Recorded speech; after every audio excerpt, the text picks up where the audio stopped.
Hello and welcome back to Figure Barn. Now today we're diving into a powerhouse lineup of Funko Pops featuring three legendary franchises. From the grit and determination of Rocky, to the cunning and chaos of some of Bond's most infamous villains, and then to the breathtaking world of Avatar, these figures capture the magic of cinema in vinyl form. We'll break down the details of each pop, explore the movies that inspired them, and see how these characters brought their stories to life on the big screen. Now, whether you're a die-hard fan or just discovering these classics, this isn't just a showcase, it's a battle of pop culture's finest. So grab your popcorn, cue the music, and let's get started. So the Rocky franchise is one of the most iconic series in film history, spanning multiple decades and charting the rise, the fall, and the redemption of the legendary boxer. The first Rocky movie debuted in 1976, written by and starring Sylvester Stallone as Rocky Balboa, a small-time Philadelphia boxer who gets a once-in-a-lifetime chance to fight for the heavyweight championship. The film was a massive success, winning 3 Academy Awards, including Best Picture, and launching Stallone into superstardom. Now the franchise expanded into multiple sequels, each continuing Rocky's journey through new fights, relationships, and personal struggles. Over time, the series evolved from gritty underdog drama to intense blockbuster-style boxing spectacles. It later spun off into the Creed films, focusing on Adonis Creed, the son of Rocky's former rival and friend Apollo Creed. So alongside the 6 Rocky movies and the 2 spin-off Creed ones, we've had 11 Pops released between this year and 2013 across 3 separate waves. Now the original wave of Rocky, Apollo Creed, Clubber Lang and even Drago from 2013 are now very much in that Grail category, with each of those commanding prices of between £150 and £220, so roughly $200 to $300. And the second set that came out in 2022, commemorating the 45th anniversary, included another 3 variants of Rocky, a common, a Funko Shop exclusive, and a speciality series one, and we also had a new sculpt of Apollo Creed as well. Now all 4 of those ones are in the collection, but today the ones we're going to be showing are the 3 that were released as part of the 3rd wave this year. Now that's plenty of the background, so let's get on with some figures, starting off with Rocky Balboa in his robe.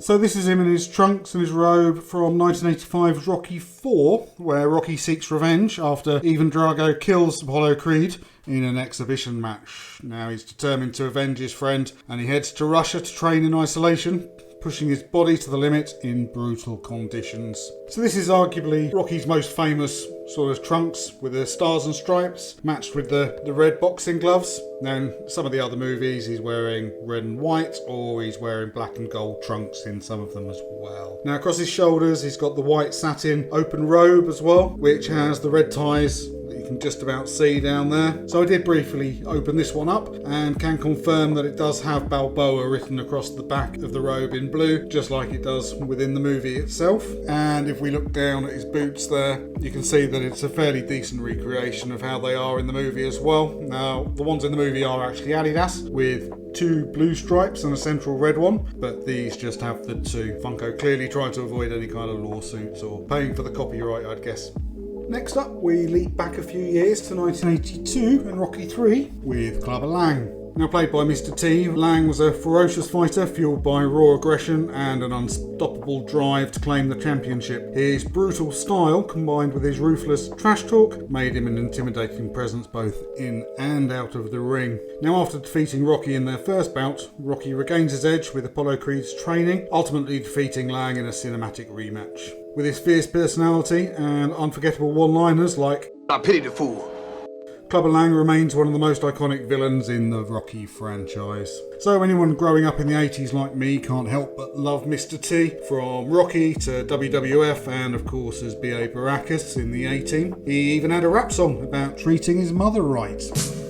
Like mother, so treat her right.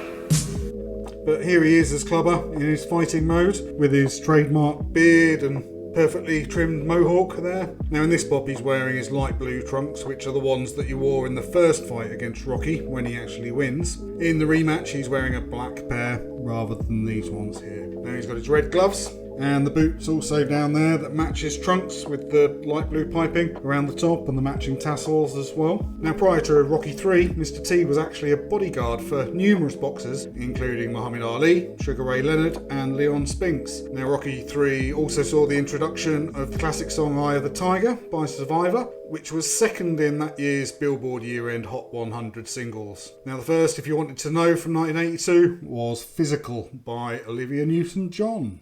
And our third pop is another of Rocky's iconic foes in the form of Ivan Drago. Now, Drago, played by Dolph Lundgren in Rocky IV, again 1985, is a towering Soviet boxer known for his brutal strength and cold demeanour. After killing Apollo Creed in an exhibition match, famously delivering the chilling line, "If he dies, he dies," he becomes Rocky's ultimate challenge. Rocky trains in isolation, preparing for the fierce battle in Russia, and despite Drago's overwhelming power, Rocky defeats him, proving that heart and determination triumph over raw force. And here he is with his sharp blonde crew cut hair, and somehow those black Funko eyes there perfectly sum up his sort of icy, emotionless stare from the movie. He's wearing his red and gold trunks, with the red gloves and the boots there as well, which also have the gold tassels. These were what he wore during the fight with Rocky, whereas earlier when he was fighting Creed, it was the opposite, with gold being the dominant colour on both the trunks and the boots, with red highlights. Now you can also see just there on the bottom of his trunks that he's got the gold hammer and sickle, a nod back to the days of the Soviet Union and the Cold War tensions, which set an undercurrent to the whole movie. So we're going to shift slightly now from boxing over to martial arts, but stay very much in the 80s, with a solo figure from the movie Bloodsport. Now, Bloodsport from 1988 follows Frank Dux, played by Jean-Claude Van Damme, a US Army captain and skilled martial artist who enters the Kumite, a secret underground fighting tournament in Hong Kong. Fighters from around the world compete in brutal full contact matches where serious injury or even death is possible. Now, the film, inspired by Dux's real life claims, became a cult classic and helped launch Van Damme's career as an action star. So here is Jean-Claude Van Damme, the muscles from Brussels, as Frank Dux, and as you can see, he's caught in a mid-flying kick, which is possibly his most iconic pose, and was used in the original movie poster and also on the VHS release box art. Now, he's wearing his black trunks that he sports throughout most of his fights, with the gold tie around the top there, and you can also see that he's got a nice bit of movement as if he's flying through the air, ready to connect as well. Now, if we turn the box a bit, you can see that we've got a bit of a blood splatter across the side there. And on the back we have the image that the pop's actually based on, with the reigning Kumite champion Chong Li there on the receiving end. Now, I would 100% recommend, if you have some time, to do some reading up on Frank Dux, who the film's actually based on, as he's an extraordinary character in his own right. He asserts that he's trained under a ninjutsu master and entered these secret tournaments, setting records for knockouts and speed. However, many of his stories, including his military and CIA involvement, have been widely disputed over the years, so who knows what to really believe. Even writing this, I got pretty distracted reading up on his crazy life and his history, just trying to work out really what's fact from fiction.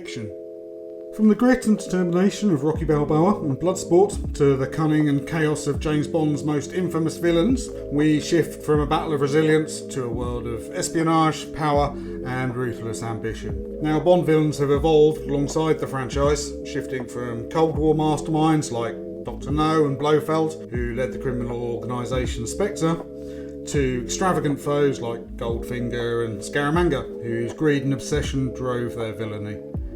As the films modernised, antagonists became more corporate power players, such as Max Zorin in A View to a Kill, and Elliot Carver from Tomorrow Never Dies, who used wealth and technology to manipulate the world. In recent years, villains have taken on more of a personal and psychological depths, with Le Chiffre in Casino Royale embodying ruthless financial corruption, and Raoul Silva in Skyfall seeking cyber-driven revenge against MI6. These figures challenge Bond not only physically, but mentally and emotionally, keeping the franchise villains charismatic, dangerous and unforgettable through each era. Now, we've got 3 villains that we're going to look at today, and one more non-villain on top as well from the Bond franchise. Now, these aren't newly released pops, but ones that we've picked up from Whatnot over the last couple of months, just to fill in some gaps in the collection. And starting off with one of Bond's earliest foes, we have Blofeld. Now, Ernst Stavro Blofeld, played by Donald Pleasance in You Only Live Twice in 1967, is one of the most iconic Bond villains and the leader of Spectre. Now, Blofeld orchestrates a sinister plot to ignite war between the US and the Soviet Union by hijacking their spacecraft. Operating from a hidden volcano base in Japan, complete with his signature white Persian cat and chilling scar across his eye, Bond manages to infiltrate his lair. Now, although Bond does ultimately foil his plans,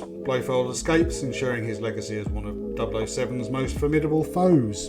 So here Blofeld is with his very bald head and the deep facial scar that you can see running through his right eyebrow and over the eye to the bottom of his cheek. He's wearing his high-collared, light-coloured Nehru suit, giving him that refined yet ominous look. And as always, he's accompanied by his white Persian cat, which he strokes methodically, reinforcing his image as a calculating mastermind. So even if you haven't seen You Only Live Twice, you might have seen Austin Powers and Dr. Evil, who's essentially just a direct parody. Mike Myers retains the bald head, the Nehru jacket, and the cat in the form of Mr. Bigglesworth, but obviously adds the absurd ransom demands, the exaggerated monologues, and a generally incompetent evil organisation on top. Now, unfortunately, this figure isn't in the best of shape. It's got a bit of a nick here in the corner, and there are areas on the front and the back that are a little more scuffed than I would have liked, so I will be looking for a slightly better version to be keeping in the collection. Now, generally buying off Whatnot, you get a better look at the condition, but for this one I think it was a sudden death auction and I didn't realise the damage until I'd actually bought it. Next up, we've got one of my favourite henchmen.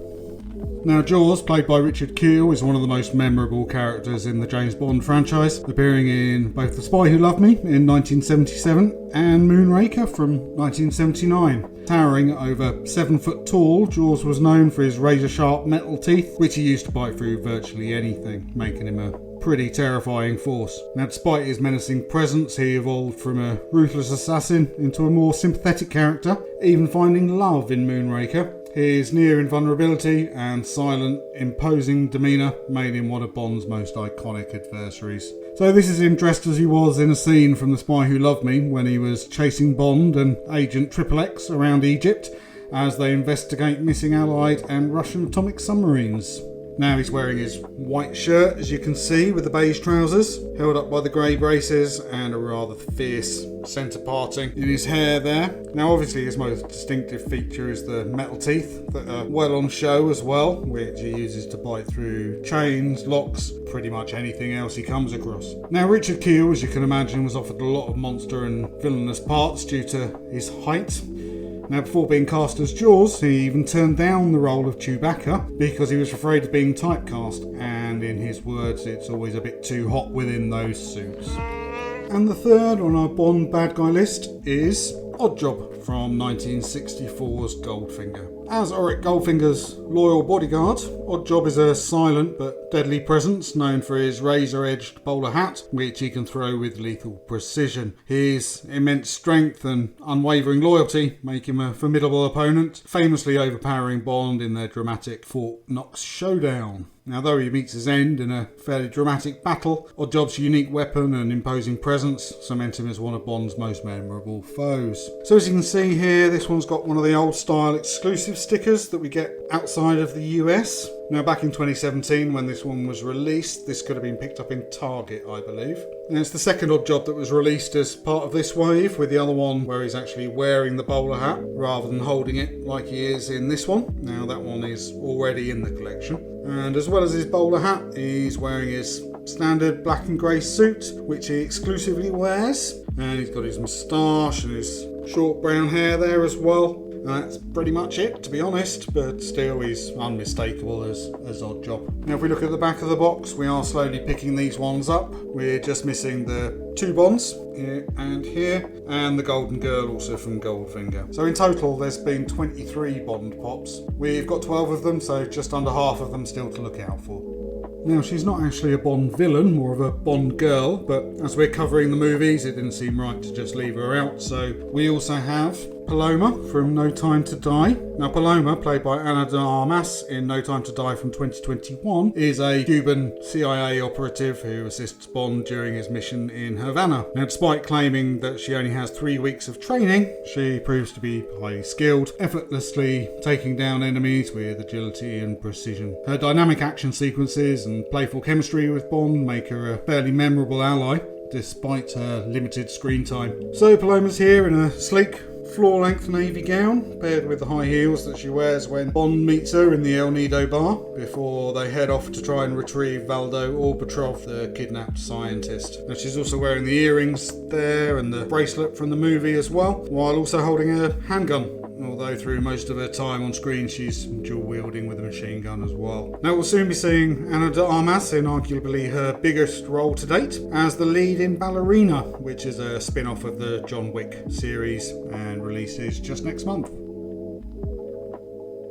And the final two that we'll be covering today take us from the high-stakes espionage of James Bond to the breathtaking alien landscape of Avatar and the epic battle for survival on the stunning world of Pandora. Now Avatar is a science fiction franchise created by James Cameron, beginning with the 2009 film Avatar. Set on Pandora, a lush alien moon, the story follows Jake Sully, a paraplegic marine who inhabits a genetically engineered Na'vi avatar to interact with the indigenous people. The film explores themes of colonialism, environmentalism and identity, and became the highest grossing movie of all time when it was released. The franchise expanded with Avatar: The Way of Water in 2022, which delves deeper into Pandora's oceans and Na'vi culture, and that's where the next pops that we're going to look at come from. So we've had 4 figures from each of the 2 movies so far. We had Jake Sully, Neytiri, a battle-ready Neytiri, and a Miles Quaritch from the original movie, which came out in 2022, and these are already part of the collection. We've also already had Sully and Quaritch again from this set of the last 4, which were released last year. So with the 2 that we're about to show, it means we've got all the ones from both Avatar movies. And we'll start off with our third variant of Neytiri. Now Neytiri, played by Zoe Saldana, is a fierce and compassionate Na'vi warrior. As the daughter of the Amatikaya's clan's leaders, she's deeply connected to Pandora's natural world and serves as Jake Sully's guide, teaching him the ways of her people. Now initially wary of humans, she grows to trust Jake, ultimately fighting alongside him to protect her home from destruction. Her agility, archery skills, and deep spiritual connection to Pandora make her one of the most compelling characters in the franchise. So although I'm not a massive fan of the movies themselves, I do like the look of these characters and the pops that have come from them, with their 2-tone blue bodies and the markings, almost cat-like features, and the big yellow eyes there as well. Now she's kneeling down in this one with a bow and arrow at the ready, and wearing a traditional Na'vi attire made from various woven materials and beads. Now there's also quite a lot of detail here in her braided hair, which you can see there, which also has beads in the end, and she's also wearing a headdress which is held together with a green braid there, as you can see. Now if we look at her ear, you can also see that it even includes the little headphone there, which is from the throat microphones that the Avatar team deployed during the assault of the Tree of Souls. And finally for today, we have our second Na'vi, Loak. Now Loak's the second son of Jake Sully and Neytiri, and he's a rebellious and impulsive Na'vi human hybrid. Now unlike his siblings, he has 5 fingers and eyebrows, marking him out as different from the other full-blooded Na'vi. Now often feeling like a bit of an outsider, he struggles to live up to his older brother Neteyam's example. Now despite his recklessness, Loak proves his bravery by bonding with Payaken, exiled Tulkun, and forming a close connection with Soraya, who's a member of the Metkaina clan. So similar to Neytiri, we have the 2-tone blue body and the markings, and the pink tip to the feline-like nose and the big yellow eyes as well. But as I mentioned before, he's got the more human-like elements as well, such as the dark eyebrows shown here, and you also see in his outstretched hand there that he's got the 5 fingers rather than the Na'vi standard 4. You can also see the extra long dark braid that's flowing around the back there as well, and his blue tail wrapping around the front. Now in his right hand you can just see there he's holding a dagger, which he later loses when he's trying to escape the Akula, which is a deadly sea predator. Now in the movie he's also seen being pretty comfortable with a Recon M69 AR assault rifle as well. Alright then, let's wrap this up. From the unstoppable determination of Rocky Balboa to the diabolical masterminds of James Bond and the breathtaking beauty of Pandora, these figures bring more legendary worlds to life. Whether you're stepping into the ring, plotting global domination, or diving into the deep waters of adventure, this set of Pops are ready to stand proudly with the rest of the collection. Now let me know your favourite in the comments, and why not hit that like button, subscribe, hit that notification bell for more Funko Pop movie showcases, because in this world of Funko, the fight never stops and the villains never rest. So until next time, stay curious, keep exploring, and remember, there's always another story to tell. We'll catch you in the next one.